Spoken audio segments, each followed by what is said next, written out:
There is only one true monarch, king or queen, in Westeros at this moment, and that person is Jon Snow. How do we know this? Well, despite what you might feel about Tywin Lannister, he did give us one very important lesson early on in the series. I am the king! I will punish you. Any man who must say, I am the king, is no true king. And Tywin has a very good point here. Nobody rallied to Joffrey's side because he was beloved. Cersei now is getting power, and she is getting cheers because of the propaganda that she's using, but she also is basically using fear.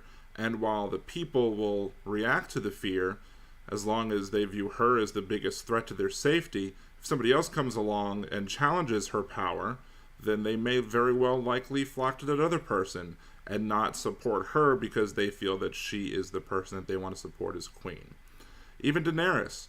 Daenerys has the Dothraki and the Unsullied, and they both are choosing to follow her and have chosen to follow her because of the things that she's done over in Essos across the Narrow Sea, but she hasn't convinced anybody in Westeros that they need to follow her because she is the one true monarch that needs to lead the Seven Kingdoms. Far from it. She hasn't convinced anybody of that fact. Jon Snow, on the other hand, hasn't even once requested any sort of leadership position. When he was selected to be Lord Commander of the Night's Watch, it was Samwell Tarly who nominated him, and the rest of his brothers of the Night's Watch chose him. He didn't ask for it. He took the responsibilities very seriously once he got them, but he never asked for it. Same thing as and the same thing happened when he became King of the North. He didn't ask for it. He didn't say, I am your king, follow me. They said, you are our king, lead us. And they continued to do so. And this is the issue, and this is the point that Tywin was making, that you cannot exert a claim to a monarchy truly unless the people who you are trying to lead are willing followers of you, and they recognize your leadership capabilities without you having to repeat it over and over and over again. Look at what happens every time Daenerys or anybody else who follows Daenerys calls him Lord Snow instead of King Snow. He doesn't get offended. He doesn't make an issue out of it. Davos does correct them, absolutely, because he believes that he is the King of the North, and he wants to follow him as King of the North.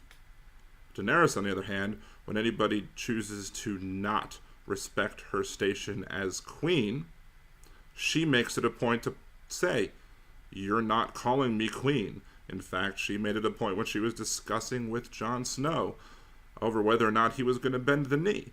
She looks to Tyrion and says, he's calling me a child. He's not bending the knee. He's not calling me queen. She makes a big deal of the fact that she feels disrespected because she needs to be called that in order to prove that she is the most eligible person to be queen or leader of the Seven Kingdoms. Jon Snow, on the other hand, does not need that. He does not need the verification. He does not need the validation that he is King of the North, because he already knows that the people have selected him to be such. He doesn't have to constantly repeat it over and over again to convince them. They are already convinced. And that is why Jon Snow is the only true monarch currently in the Seven Kingdoms of Westeros.